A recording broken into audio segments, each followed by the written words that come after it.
have this innate, inbred fear of sharks and being bitten by them. But is this really a reality? Should we have this fear factor? This is a map of the distribution of shark bites around the world. And it's really amazing that in 430 years, there have only been 2,500 shark bites recorded as unprovoked shark attacks. It's around the entire world. That's an average of only 6 shark bites a year, and one of those being a fatality.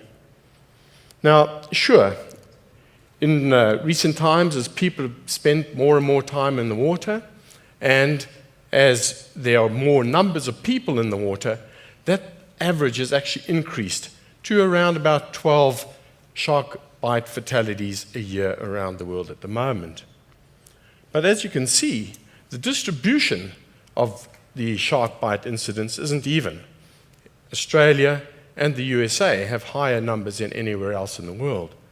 But wouldn't it be interesting if we could actually try to determine the distribution of shark bite per capita of time spent in the water? It would probably be a very, very different situation to this.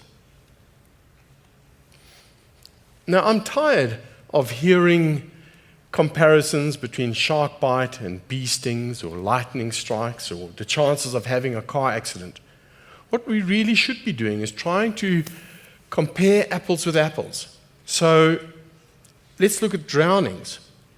In Australia, we had 315 drownings last year in 2011. 35 of those were at ocean beaches, in other words, shark territory. Only 4 shark fatalities that year. And over the last 20 years, in fact, the annual average has only been 1 fatality a year. And sure, this year, in Western Australia, of course, there has been a little bit of a bumper season. But I believe this is an anomaly. And next year, it will be back down to the normal levels that we would expect. We only have to think back, for example, to 2008-9, the so-called Summer of the Sharks, where we had all sorts of bizarre theories being bounded around as to why people were being bitten. I got told there were more sharks in the water than ever before. In fact, the minister got accused that if he didn't do something about it, there would be blood on his hands. Now, all of that was nonsense. And luckily, as I've predicted, the incidents in New South Wales decreased back down to normal levels again the following year. But are all sharks actually dangerous? Well, no. There's 3 shark species that are represented more than any of the others in the shark attack statistics. And I call them the big 3. That's the bull shark, the tiger shark, and of course, the great white. Now, not very long ago, even we scientists weren't really sure how to interact with those species. Here you can see a diver interacting with a large tiger shark. A couple of years ago, that would have been inconceivable. It's been the tour operators, the dive charter boat operators, and the filmmakers around the globe, and especially in South Africa, that have pushed our envelope of comfort as to how we can actually interact. Here we see a diver interacting with a bull shark, something that in Australia we really fear. This was the culprit that bit Paul de Gelder in Sydney Harbour and caused us to have an amazing experience tagging the sharks that are swimming around in the harbour. The video footage here actually shows you some common blacktip sharks considered to be potentially dangerous in the USA. And of course, here we've got the daddy of them all, the great white, interacting with a diver, a cameraman, out of a cage. And you can see that it is possible to interact with all these different species of shark without a cage, and in fact, to be quite safe about it. Now, I remember when we started tiger shark diving back in South Africa, and we used to hide in this cave at 16-meter water depth and burly like crazy, and all this fish blood would be in the water, and we'd hid some carcasses of fish in this crevice in front of us. And we'd be sitting there really nervous that the shark would come out of the gloom and sort of see us and go, "Ooh, yum, there's a human. That's what I'm going to go for. Forget about the fish." And sure, we did end up often getting tiger sharks coming in, but they would always look like this. They always had their head down, and they were sniffing out where that bait was coming from. They completely ignored us. And what was quite fascinating for me was that it wasn't a very good photo opportunity, because you always ended up looking at the bum of a shark, or at least a headless shark. But what was really interesting as a scientist was that these tiger sharks were able to distinguish their preferred fish amongst all that blood in the water and various species of fish as the carcasses in front of it, that nose out their non-preferred fish and go for that tasty bit of tuna stuck underneath all the others. So it was fascinating that these sharks were able to do that. So are we really on the menu? Well, the dive operators then decided to take the bait and the burley bucket up to the surface. And that meant that the sharks came up, no more shark bums, and we actually ended up having fantastic dive experiences. And believe it or not, it's now one of the most popular dive sites in the world to interact with large critters like tiger sharks, common black tips, bull sharks, and occasionally the city white sharks. And it's really been a privilege to be able to take divers down there and educate them about sharks. And as a scientist, it's been fascinating to be able to sit there watching how sharks interact with humans. It's been a unique experience to be able to spend hours underwater. And then I was lucky enough to get the opportunity to use the National Geographic Critter Cam and deploy it, as you can see I'm doing here, on the fin of the shark and get the shark's eye view of what it was doing down there. How was it using its habitat? How did it search for its prey? And as I asked earlier, are we really on the menu? Well, we had a couple of nervous incidents. This is an image, obviously, of a camera-carrying shark. And at this time, we were like, uh-oh, is this going to be an accident in the making? But it was fascinating. Hours of video footage. Never once did we see a shark trying to bite a human. And even when they approached turtles, which were supposedly their preferred prey for tiger sharks, they would swim right up to them and yet not bite them. So what was going on? This is crazy. Tiger sharks are meant to eat anything that happens in their path. They are the so-called garbage cans of the sea. This is really strange behavior. And what our work is really starting to show is that, in fact, all these sharks are actually very timid, and they're very careful in how they approach their prey and what they eat. And I can assure you, humans are not on the menu. But unfortunately, sharks are on the humans' menu. There's an average of about 38 million sharks caught per year. This map of the world shows the 20 countries in the world that catch and report the greatest number of shark in their landings of fish to the United Nations Food and Agriculture Organization. And it's really quite interesting to see that distribution. Indonesia catches the most, followed by India, and then surprisingly, Spain. Now, these 20 nations combined catch 78% of all the world's shark landings. So there's a lot of sharks coming out from a very small number of nations in the world. When we look at the waters around Australia, we see that they're reasonably heavily fished. Surprisingly, New Zealand's in there. Indonesia's the highest.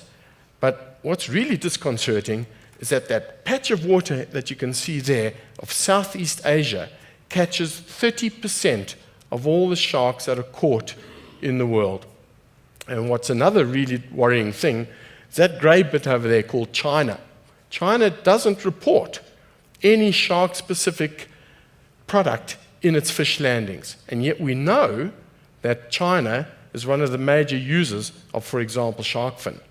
So I'm really convinced that, in fact, it's far more likely that 70 million sharks are killed every year.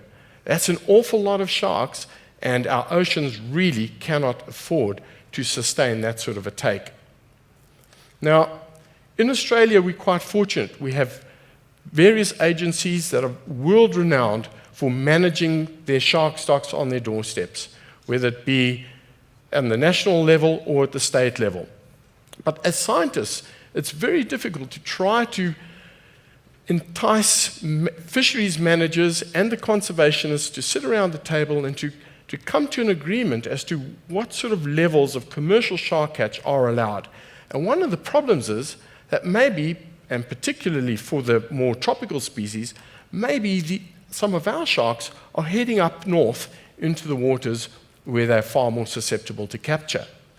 And it's only now, through the recent technological advances with using satellite telemetry and, for example, acoustic telemetry, that we're starting to get a handle on the movements of the sharks of Australian waters, and being able to then advise our fisheries managers as best methods to make sure that not only do we have a long-term viable shark fishery in Australia, but also that we have a healthy ecosystem. Healthy ecosystems in the marine world are critical, and sharks play a major role in maintaining that ecosystem health. This slide shows you that a habitat with sharks has high diversity, there's a lot of fish life, and there's a good balance. There's been several studies around the world now showing that once you take the apex predator out of the ecosystem, you end up with a less diversity and, surprisingly, less fish production. And probably one of the best known examples is a scallop fishery that collapsed in the USA. And they couldn't understand why that happened. There was no obvious sign of overfishing of those scallops, so where would they suddenly disappear to? Then someone realized that, in fact, the cow-nosed ray population in those waters had boomed. There were now thousands, hundreds and thousands of cow-nosed rays swimming around eating all the scallops. But why had that happened? And from there, they drew the line to overfishing of common black-tip sharks, the predators of the cow-nosed rays. So basically, there'd been this cascading effect way down the food web from overfishing of sharks to a collapse of the scallop population in those waters. I think it's very clear from these examples from all over the world that it doesn't matter whether you care about sharks or whether you themselves or whether you care about the oceans that they regulate, we need to come up with innovative ideas on how to make fisheries more target-specific and how to ensure that species that are unwanted are actually released back into the environment. Now, unfortunately, a human without a limb, well, fortunately, a human without a limb is not going to die. But a shark without its fins is going to die, and it's going to die a slow and tortuous death. The practice of shark finning, as it's known, which is cutting the fins off the shark and releasing the live animal back into the water, is abhorrent to pretty much everyone who's seen the photos of it or the video of it. And luckily, those images have caused outcry, and rightly so, have received a lot of media attention. Several countries around the world have now banned the use of shark finning at sea. So now, in those countries, all shark product that is landed has to be whole. The fins have to be attached to the carcass of the shark. That's great, because now suddenly we can identify the sharks that are being caught, because identifying individual sharks just from their fins is pretty difficult. Plus, it's filling up the hold in the smaller vessels so they can catch fewer sharks on a fishing trip. So that's also a great benefit. But what about the species that aren't wanted? For example, it might be a threatened or endangered species. It might be recreational fishers tagging and releasing sharks. It might be a catch over quota, so those sharks need to be released. We are realizing that those species, those situations need attention. We need to be able to get unwanted catch back into the water with minimal damage, and that is the focus of a lot of work, including my own work, down in New South Wales. But how do we do that? How do we actually think of innovative ideas to make shark fisheries more sustainable, keeping the livelihoods of the fishes, but improving the ecosystem? My own work has looked at the use of these things called permanent magnets. Now, these are the strongest magnets known to mankind, and I've brought two over here, and you can see I'm really battling to separate them. And these are the strongest magnets known, and the idea is that the field that they emit causes aberrations in the shark's magnetoreceptors. And in that way, it'll hopefully stop the sharks from taking the bait off the hook. Now, we did some work of the Galapagos Islands, with Galapagos whalers of Lord Howe Island. I wish we went to Galapagos. And it was quite fascinating. We were able to keep individual sharks away from the hooks, but as soon as there were 3 or more sharks in the area, it became a case of peer pressure, and the shark would take the bait. So in other words, it was having a situation of, I've got to take the pain to get the gain. So it's not quite that simple to keep sharks safe from humans. What about keeping humans safe from sharks? Well, we've done similar situations with electric receptors in sharks, the ampulli of Lorenzini, as they're known, and I was lucky enough to be involved in the development of the first electric shark repelling device, known as the Shark Pod. But it took many, many months to try and get the database together that allowed us to actually put a product out there into the marketplace. And the tests were all done using this rig with the bait in the middle and the 2 electrodes on the side, and then recording how often the great whites would try to come and take the bait. Now, the product has subsequently been miniaturized, and one of the interesting factors, I think, has been that it has never been tested on any of the other species in a scientific manner. So it highlights to me that it's all very well coming up with innovative new ideas on how you can reduce shark-human interactions, but it's actually getting out there and testing them that's the expensive part and the difficult part. I don't believe that there is a silver bullet, a simple single solution. Sharks have evolved over 400 million years into all the different myriad of species that there are. So why do we think that a single solution is going to occur? I think we've got to think out of the box. We need to be thinking of things like the open source concept that the technology people are using. We need to get public involvement in what we're doing.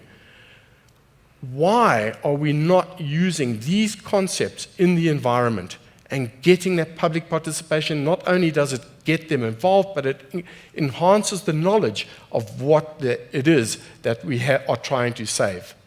It's been a long time since we've been able to find anything that we can help to save our sharks.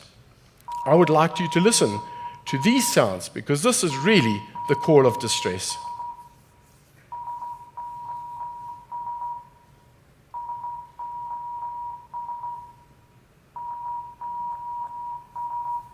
Thank you very much.